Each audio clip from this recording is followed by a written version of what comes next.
ঢাকা উত্তরে 10 ঘন্টা আর দক্ষিণ সিটিতে 12 ঘন্টার মধ্যে প্রথম দিনের কোরবানির বর্জ্য অপসারণ করতে চায়।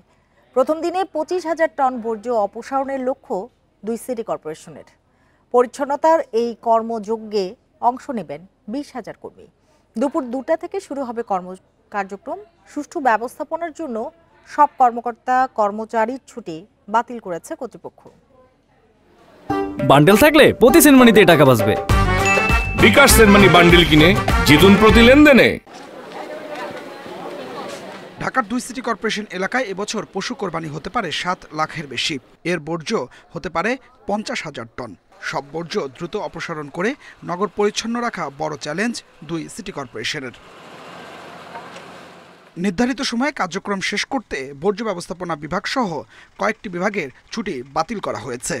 এরই মধ্যে ঢাকা উত্তর 12.5 লাখ প্লাস্টিক এবং ঢাকা দক্ষিণ 1,40,000 বায়োডিগ্রেডেবল ব্যাগ দিয়েছে নগরবাসীকে। ঢাকা দক্ষিণ সিটিতে এবার 20,000 টনের বেশি বর্জ্য হতে পারে, যা সরাতে কাজ করবেন অন্তত 10,000 কর্মী। এজন্য 224টি ডাম্প ট্রাক, 381টি পিকআপ, 24টি পে লোডার সহ ভারী যানবাহন সার্বক্ষণিক নিয়োজিত থাকবে। টোটাল 10,000 প্লাস জনবল, 2,000 প্লাস গাড়ি, এবং আপনি জানেন যে হাটের জন্য আলাদাভাবে আমরা জনবল নিয়োগ করেছি, যেন আমাদের কাজগুলি যেন স্মুথ এবং ইফেক্টিভলি হয়। সো আমি আশা করছি সব কিছু ঠিক থাকলে ইনশাল্লাহ কালকে আমাদের যে এক্সপেক্টেড টার্গেট 12 ঘন্টার ভিতরে প্রতিদিনের বর্জ্য প্রতিদিন আমরা সরিয়ে ফেলতে পারবো, সেই আশা নিয়ে ইনশাল্লাহ আমরা কাজটা শুরু করব। বর্জ্য ব্যবস্থাপনায় 10,000-এর বেশি কর্মী রেখেছে ঢাকা উত্তর সিটি কর্পোরেশন। 2,500 বস্তা ব্লিচিং পাউডার এবং 4,000 ক্যান জীবাণুনাশক বিতরণ করেছে সংস্থাটি। 10 ঘন্টার মধ্যে প্রথম দিনের বর্জ্য অপসারণ করতে চায় ডিএনসিসি।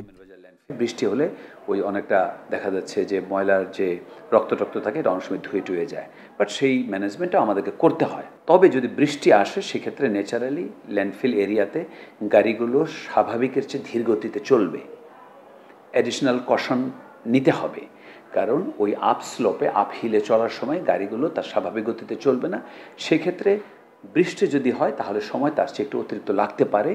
বর্জ্য সংগ্রহ শেষে প্রথমে তা স্থানান্তর করা হবে এসটিএসে, পরে ডাম্পিংয়ের জন্য নেওয়া হবে আমিনবাজার এবং মাতোয়াইল ল্যান্ডফিল্ডে। Adilur Rahman, independent news, Dhaka.